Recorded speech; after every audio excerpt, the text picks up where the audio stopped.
Hi, sixth graders. All right, we're starting with chapter 11 today. We visit the Garden Gnome Emporium. In a way, it's nice to know there are Greek gods out there because you have somebody to blame when things go wrong. For instance, when you're walking away from a bus that's just been attacked by monster hags and blown up by lightning, and it's raining on top of everything else, most people might think that it's just really bad luck. When you're a half blood, you understand that some divine force is really trying to mess up your day. So there we were, Annabeth and Grover and I, walking through the woods along the New Jersey riverbank, the glow of New York City making the night sky yellow behind us, and the smell of the Hudson reeking in our noses. Grover was shivering and braying, his big goat eyes turned slit-pupiled and full of terror. 3 kindly ones, all 3 at once. I was pretty much in shock myself, the explosion of the bus windows still ringing in my ears. But Annabeth kept pulling us along, saying, "Come on, the farther away we get, the better." "All our money was back there," I reminded her. "Our food, our clothes, everything." "Well, maybe if you hadn't decided to jump into the fight, what'd you want me to do? Let you get killed?" "You don't need to protect me, Percy. I would have been fine." "Sliced like sandwich bread," Graver put in, "but fine." "Shut up, goat boy," said Annabeth. Grover brayed mournfully. "Tin cans. A perfectly good bag of tin cans." We sloshed across mushy ground through nasty twisted trees that smelled like sour laundry. After a few minutes, Annabeth fell into line next to me. "Look, her voice faltered. "I appreciate your coming back for us, okay? That was really brave. We're a team, right?" She was silent for a few more steps.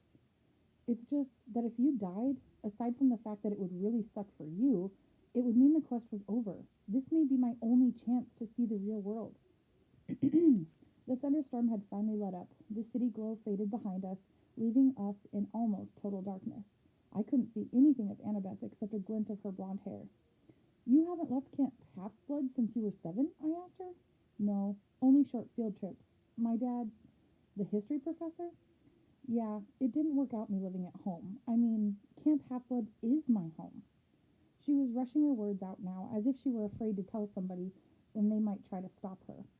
"At camp, you train, and that's all cool and everything, but the real world is where monsters are.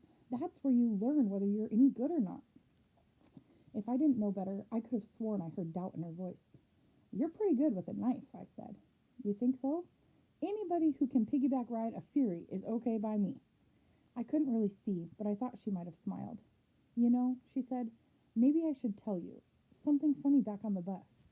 Whatever she wanted to say was interrupted by a shrill toot, toot, toot that sounded like an owl being tortured or something.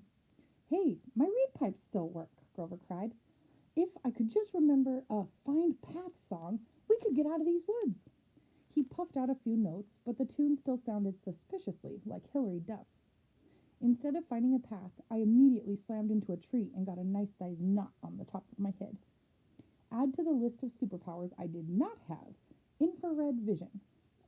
After tripping and cursing and gently feeling miserable for another mile or so, I started to see the light up ahead, the colors of a neon sign. I could even smell food. Fried, greasy, excellent food. I realized I hadn't eaten anything unhealthy since I arrived at Camp Half-Blood Hill, where we lived off of grapes, bread, cheese, extra lean cut, nymph-prepared barbecue. This boy needed a double cheeseburger. We kept walking until I saw a deserted 2-lane road through the trees. On the other side was a closed-down gas station, a tattered billboard for a 1990s movie, and one open business, which was the source of the neon light and that great smell. It wasn't a fast food restaurant like I had hoped, though.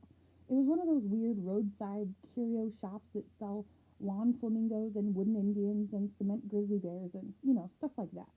The main building was a long, low warehouse surrounded by acres of statuary. The neon sign above the gate was impossible for me to read, because if there's anything worse for my dyslexia than regular English, it's red cursive neon English. To me, it looked like Antinomus Garden Gomen Meporium. "What the heck does that say?" I asked. "I don't know," Annabeth said. She loved reading so much, I'd forgotten she was dyslexic too. Grover translated, "Auntie M's Garden Gnome Emporium."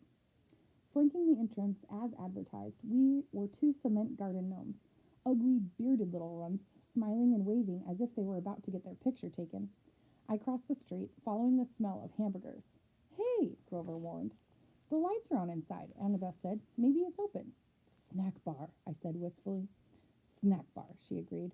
Are you too crazy? Grover said. This place is weird. We ignored him. The front lawn was a forest of statues. Cement animals, cement children, even a cement satyr playing the pipes, which gave Grover the creeps. Bah! He bleated. It looks like my Uncle Ferdinand. We stopped at the warehouse door. Don't knock, Grover pleaded. I smell monsters. Your nose is clogged up from the Furies, Annabeth told him. All I smell is burgers. Aren't you hungry? Meat, he said scornfully. I'm a vegetarian. You eat cheese enchiladas and aluminum cans, I reminded him. Those are vegetables. Come on, we need to leave. These statues, they're looking at me. Then the door creaked open, and standing in front of us was a tall Middle Eastern woman. At least I assumed she was Middle Eastern, because she wore a long black gown that covered everything but her hands, and her head was completely veiled.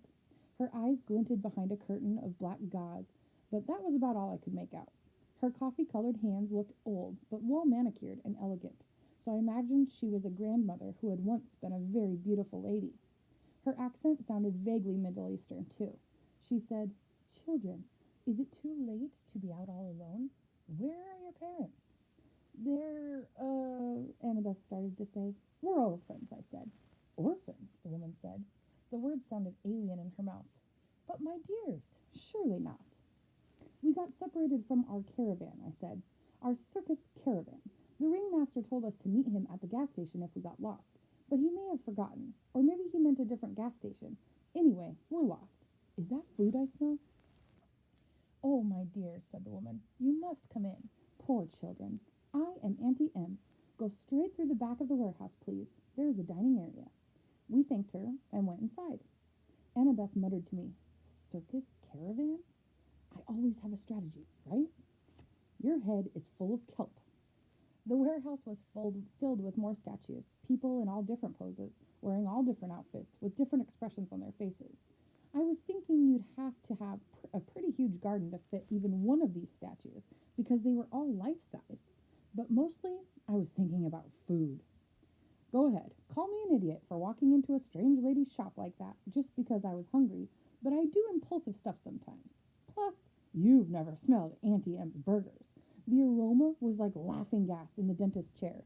It made everything else just go away. I noticed Grover's nervous whimpers, or the way the statue's eyes seemed to follow me, or the fact that Auntie M had locked the door behind us. All I cared about was finding that dining area. And sure enough, there it was, at the back of a warehouse. Fast food counter with a grill, a soda fountain, a pretzel heater, and nacho cheese dispenser. Everything you could want. Plus, a few steel picnic tables out front. Please sit down, Auntie M said. Awesome, I said. Grover said reluctantly. We don't have any money, ma'am. Before I could jab him in the ribs, Auntie M said, No, no, children, no money. This is a special case, yes? It is my treat for such nice orphans. Thank you, ma'am, Annabeth said. Auntie M stiffened, as if Annabeth had done something wrong. But then the old woman relaxed just as quickly, so I figured it must have been just my imagination. Quite all right, Annabeth, she said. You have such beautiful gray eyes, child. Only later did I wonder how she knew Annabeth's name, even though we hadn't introduced ourselves. Our hostess disappeared behind the snack counter and she started cooking. Before we knew it, she had brought us plastic trays heaped with double cheeseburgers, vanilla shakes, and extra large servings of fries. I was halfway through my burger before I remembered to breathe, and Annabeth slurped her shake. Grover picked at the fries and eyed the tray's wax paper lining as if he might go for that, but he still looked too nervous to be able to eat. What's that hissing noise? He asked. I listened, but I didn't hear anything. Annabeth shook her head. Hissing? Auntie M asked. Perhaps you hear the deep fryer oil. You have keen eyes, Grover. Keen ears, Grover. I take vitamins for my ears. That's admirable, she said, but please, just relax. Auntie M ate nothing. She hadn't taken off her headdress, even to cook, and now she sat forward and interlaced her fingers and watched us eat. It was a little unsettling, having someone stare at me while I couldn't see her face, But I was feeling satisfied after the burger and a little sleepy, and I figured the least I could do was try to make small talk with our hostess. So, you sell gnomes? I said, trying to sound interested. Oh, yes, Auntie Em said. And animals, and people, anything for the garden. Custom orders. Statuary is very popular, you know. A lot of business on this road? Not so much, no. Not since the highway was built. Most cars, they don't go this way now. I must cherish every customer I get. My neck tingled, as if somebody else was looking at me. I turned, but it was just a statue of a young girl holding an Easter basket. The detail was incredible, much not like you'd see in most garden statues, but something was wrong with her face. It looked as if she were startled, or maybe even terrified.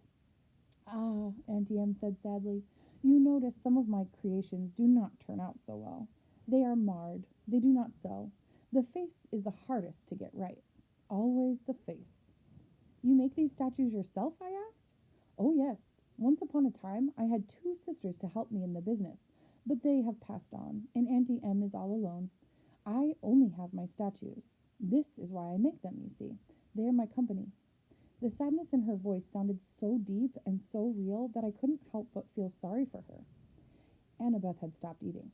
She sat forward and said, Two sisters? It's a terrible story, Auntie Em said. Not one for children, really. You see, Annabeth, a bad woman was jealous of me long, long ago when I was young. I had a boyfriend, you know, and this bad woman was determined to break us apart. She caused a terrible accident. My sisters stayed by me. They shared my bad fortune as long as they could, but eventually they passed on. They faded away.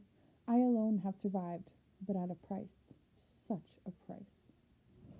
All right, that's where I'm going to stop for today, but I am kind of curious. Do you know what's going to happen? Do you know where they are?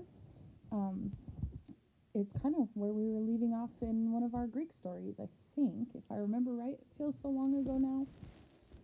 Anyway, everybody, I hope everyone's doing well, and thanks for listening to our stories. Bye.